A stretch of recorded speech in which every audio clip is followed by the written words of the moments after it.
Hello, thanks for tuning in. My name's Will, and I'm going to be teaching you a few lessons about the CAGED system. Now, the real purpose of this series of lessons is to allow you to play any chord, major or minor, up and down the neck in a few different places, and that also goes for solos, phrases, licks, and being able to play solos on top of chords and really feel like what you're playing is related to them. Okay, so as an example, if I have a chord sequence of, let's say, B minor, A and G, and I want to be able to play those chords in a few different places, you're going to be able to do this. Okay, and the same thing goes for playing lead on top of those. So you could have,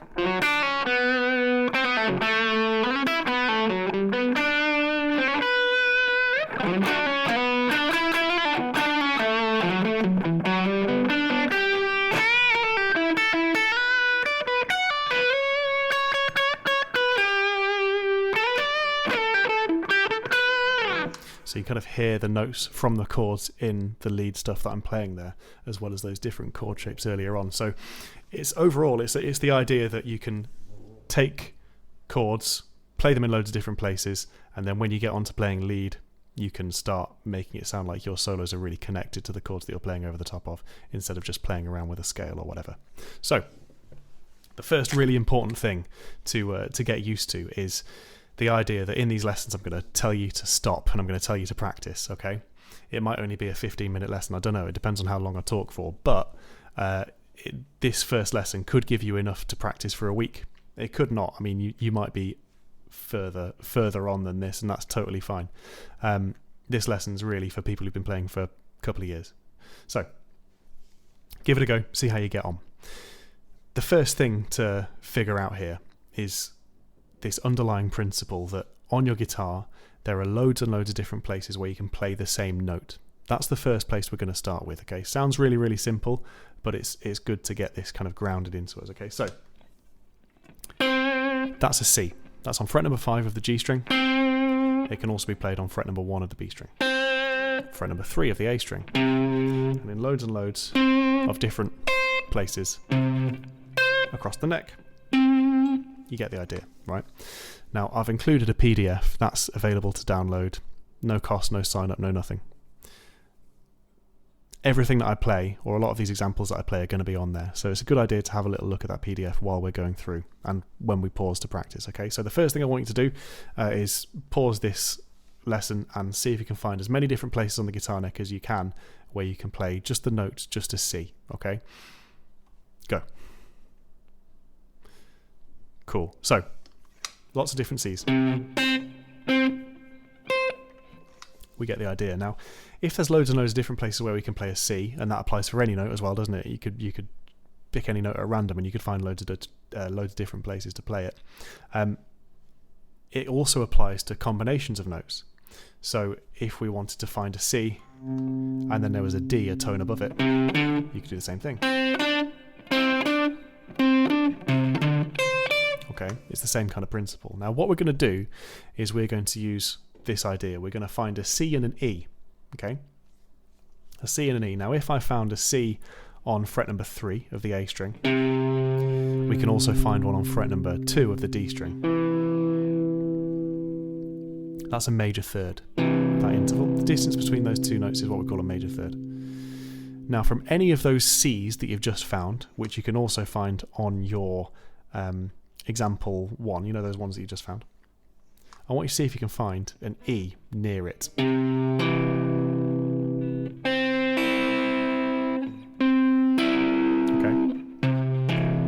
So again, wherever you've got a C, you've got an E within close proximity. And you can see that again on example 2. Okay, so you can find pairs of notes up and down the neck. That's on example 2 on that PDF. So take a minute, pause the lesson again, see if you can find C and E, that major third interval, in loads of different parts of your neck. Go. Cool. So we've got, if you get stuck on this, by the way, if this is tricky and you need me to slow down or to give you some pointers, just message me and I'll see if I can help you out. So, if we can find a C and an E, we're going to expand this idea one more time. We're now going to find a C, E and G. Okay, this trio of notes, that's called a C major triad. Okay.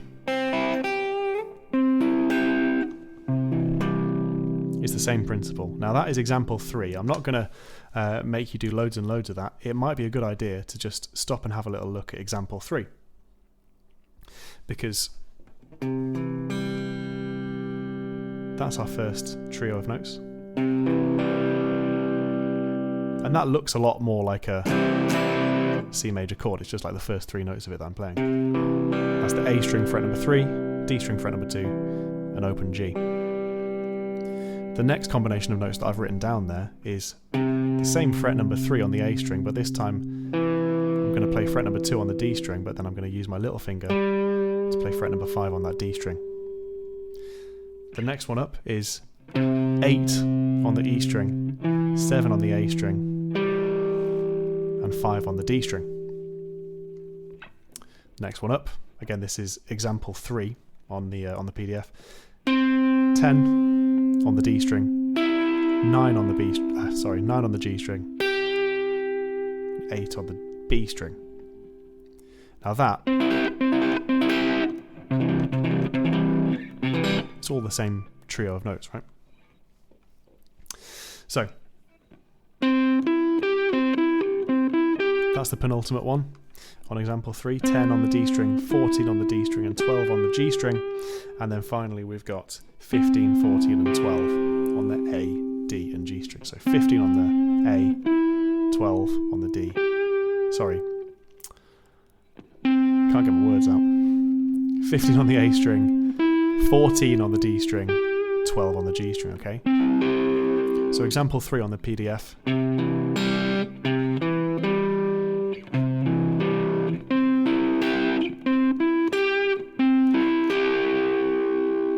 Okay, that's 6 different places where you can play the same 3 notes in sequence, okay? Now, if you're playing through that, you might have noticed already that that first one looked a lot like a C chord. What else have we got here? So that first one looked like a C chord. This one here, you might recognise that as being part of this C bar chord that you might have played already in other songs. It's contained within that chord. And this last one that's on the PDF is just the same as that, but an octave higher. Okay, so a recap of what we've done is we started off by saying that you can find the same note in a lot of different places on your guitar neck.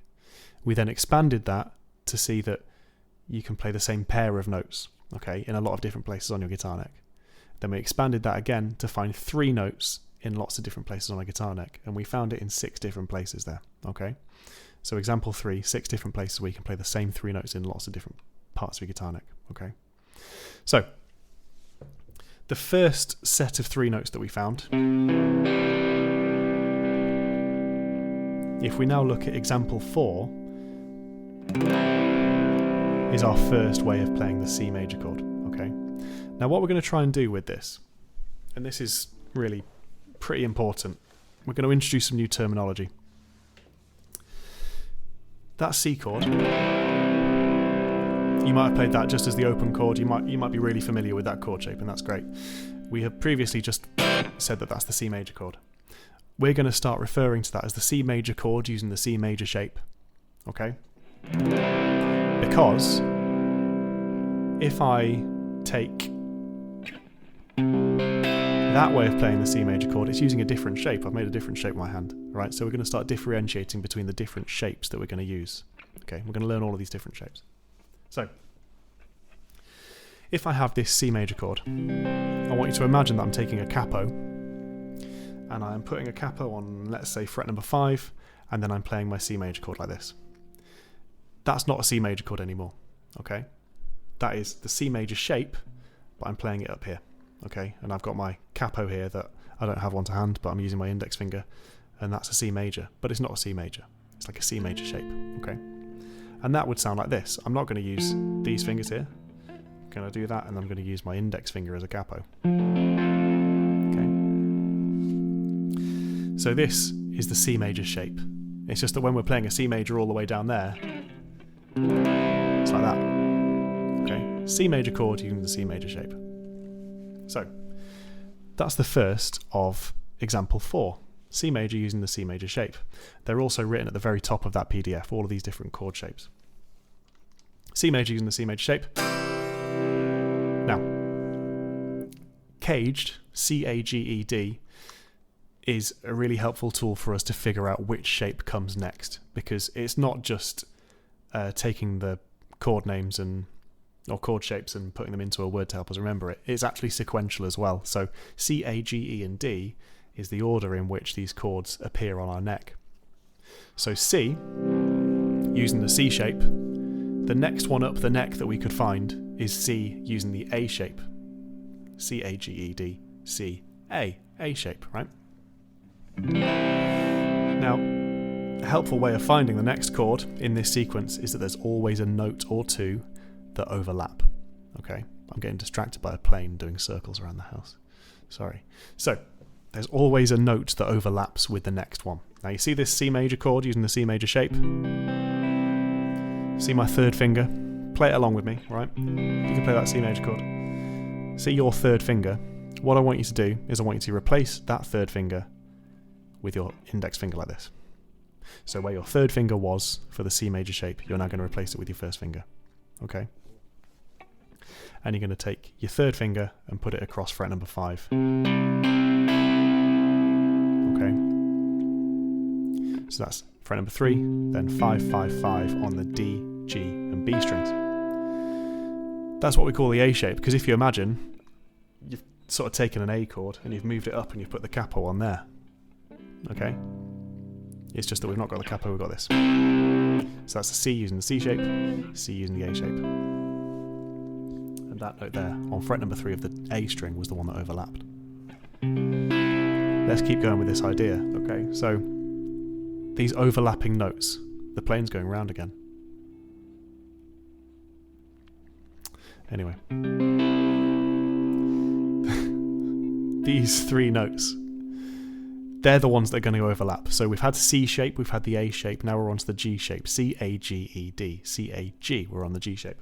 This one here, that third finger that we've used, we're going to replace that with your first finger. Okay? We're going to imagine that that's our capo, and we're putting the G shape on here. Okay? So if I cover this up, these 3 fingers here, they look a bit like a G chord. Like that. But I've moved them all the way up the neck, and I've put my capo on with my index finger. That's now a C major chord using the G shape.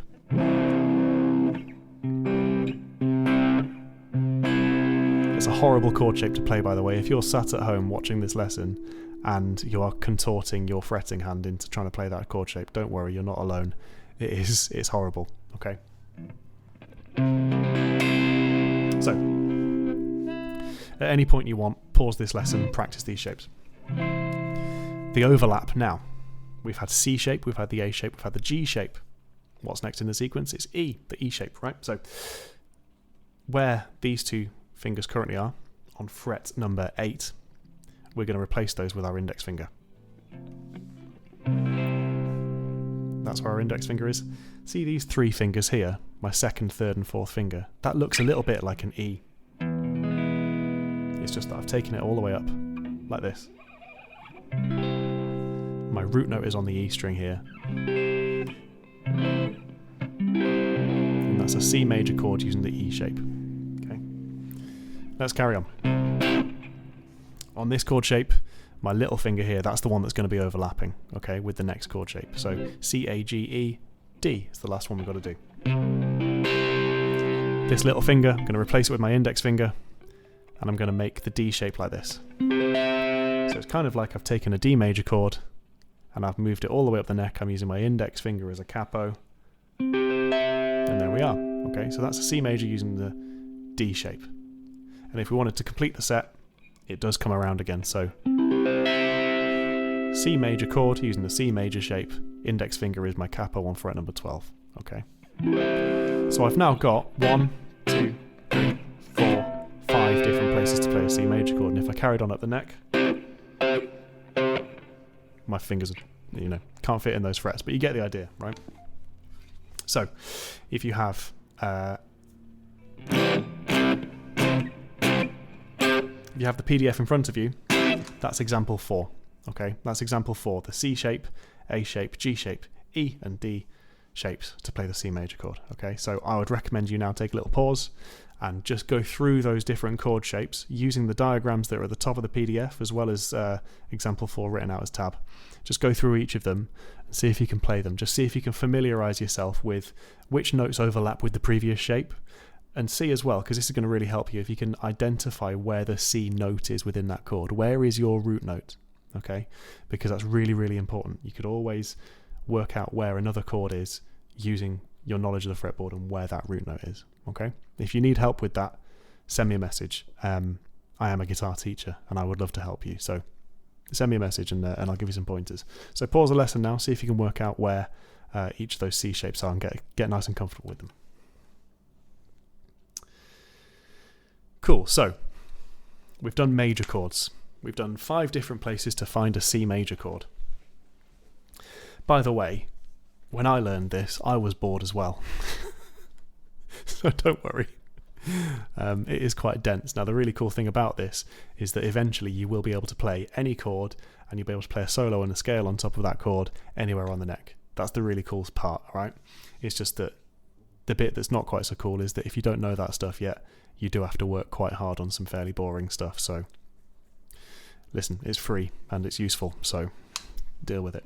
Now, the shapes that can be turned into minor chord shapes, okay? We've got 5 shapes. We've got the C, A, G, E, and D chord shapes, right? Not all of them can be turned into minor chord shapes, because if I took, for example, the, let's say the G major shape, that's the C chord, the C chord G shape, to turn that into a minor chord, I have to flatten a couple of notes, right? So this one on my middle finger, instead of it sounding like this, it needs to sound like this. I'm already struggling. And then there is a note on the B string here that would also need to be flattened. But I can't move one small part of my index finger and keep the rest of it where it is. So that one's pretty much impossible. So I'm not going to make you do that one. That's an example. There are 3 chords that we can turn into minor versions, okay? So the A shape, you know this C chord A shape? We can turn that into this. Okay, so we take this note here, fret number 5 on the B string, that one, and we flatten it by a semitone and it looks like this. So we just drop it to fret number 4. You have to change where your fingers are a little bit, but again, it's on the diagram on the PDF, okay?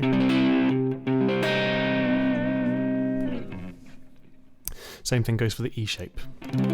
This one you might be a bit more familiar with because it's quite a commonly used bar chord, okay? So this E shape, playing the C major chord, I'm just going to take my middle finger off. So same thing's happened.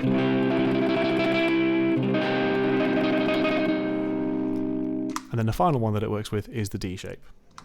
So if you go back to that C major chord using the D shape up here, this note that's on fret number 12, if I flatten it,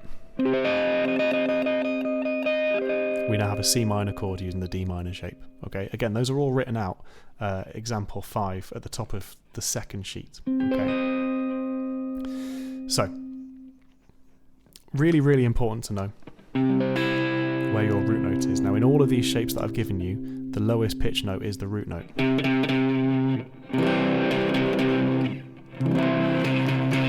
Okay, really, really important. Now, how does this relate to us actually playing music? Because currently we've played loads of C majors and loads of C minors, and it doesn't sound much like a song so far. So what we need to do, we need to try and put it into some context. So at the bottom of the first PDF, lesson 1 PDF, we've got some examples of finding chord progressions in different places. Okay, so it's not just finding one chord in 5 different places; it's finding progressions of chords like you would in a song. Okay, if you're out with your band and you want to find a different place to find some chords, this is where it comes into play. So the first sequence of chords that I've given you there is C, F, A minor and G, which normally, if we were playing it in kind of open position chords, might sound a bit like this.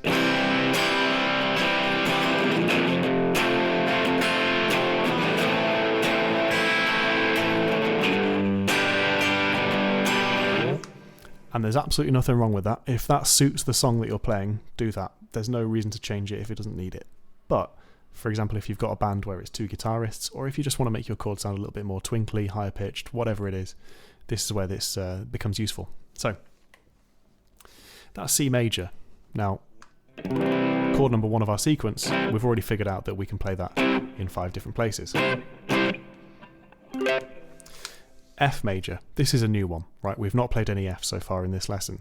Now, if we go along our E string and we find an F, which is on fret number 1,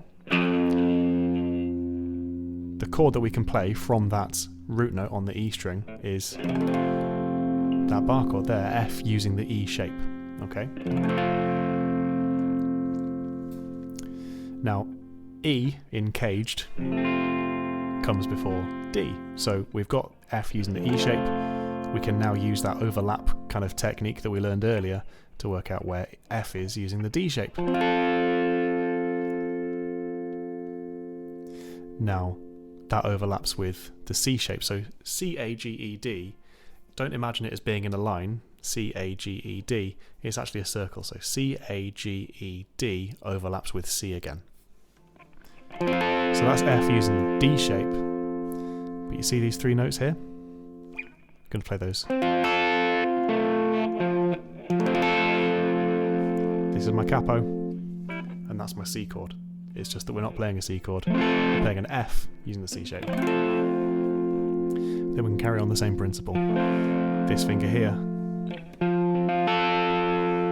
Okay. This 3rd finger here. Let's play that horrible chord shape. And then we're back up at the bar chord.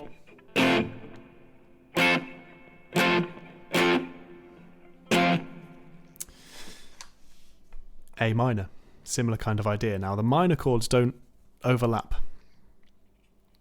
They aren't these overlaps that you find. So what we need to do to find an A minor in 3 different places, you can find the root note on 3 different strings, and that'll show you where these chord shapes are for the minor ones, specifically for the minor ones. If you find, now in this case we're looking for an A minor chord, you find a root note on the E string, it'll be your E shape. If you find the root note on the A string, it'll be your A shape, and if you find the root note on the D string, it'll be your D shape, D minor shape, okay? I'll go through that again because that's really important. If I'm looking for any minor chord, in this case it's an A minor, I can find an A note on my E string. If the root note is on the E string, the minor chord shape will be an E shape. If I find the root note on the A string, if the root note is on the A string, the chord will be the A minor shape. And if the root note is found on the D string, if the root note is on the D string, it's going to be a D minor shape, okay? So the shape, when you're playing minor chords, corresponds with the string that your root note is on. So those are your 3 places where you can play an A minor, okay? And then the last one, G major. I'm going to let you work that out. So, we're coming up to the end of this lesson. At the bottom of this PDF, example 6, I've given you some ideas for the first chord sequence, C, F, A minor and G. Then the very last one that I've done, totally different chord sequence, I've given you A, F sharp minor, E major and D major. Okay, 4 different chords. Now, I've given you no help with that one, so see if you can work out. I'm going to make it a little bit less complex for you as a bit of homework or as a bit of practice, and then message me to let me know how you get on. I want you to find 2 different places to play each of those chords. So the ones where I've given you no help, A, F sharp minor, E and D, see if you can find just 2 different places where you can play those. Then when you feel comfortable with that, see if you can find a 3rd where you can play each of those chords, okay? And then see which ones you like the sound of and see if you can put them together, Okay, so for example, the very last chord sequence, A major, F sharp minor, that's the E shape, E minor shape, E major, and D major, could have been played like that. And I quite like the sound of those chords, like there's nothing wrong with that.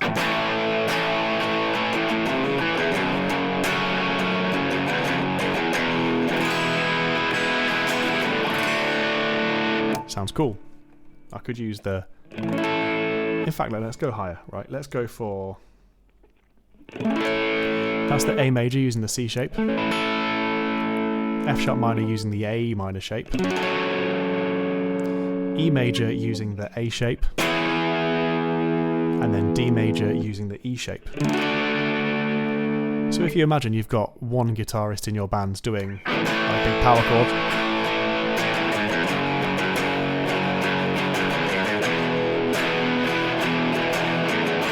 then you can have something on top that sounds like this.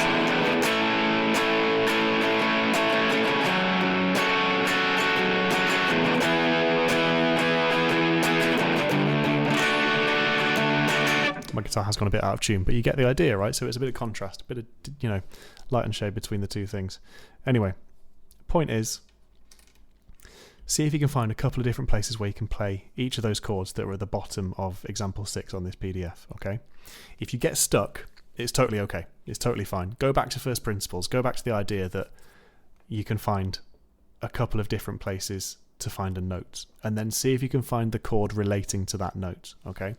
If you get really, really stuck, I mean, I've got about 4 subscribers, like I'm not busy. So if you get really stuck, just send me a message, and I will give you some pointers for free. I do teach over Zoom as well, so if you want help with any of this kind of stuff and you want to book a lesson in, totally fine. But if it's just a couple of bits here and there, just message me. I'll give you some help for free.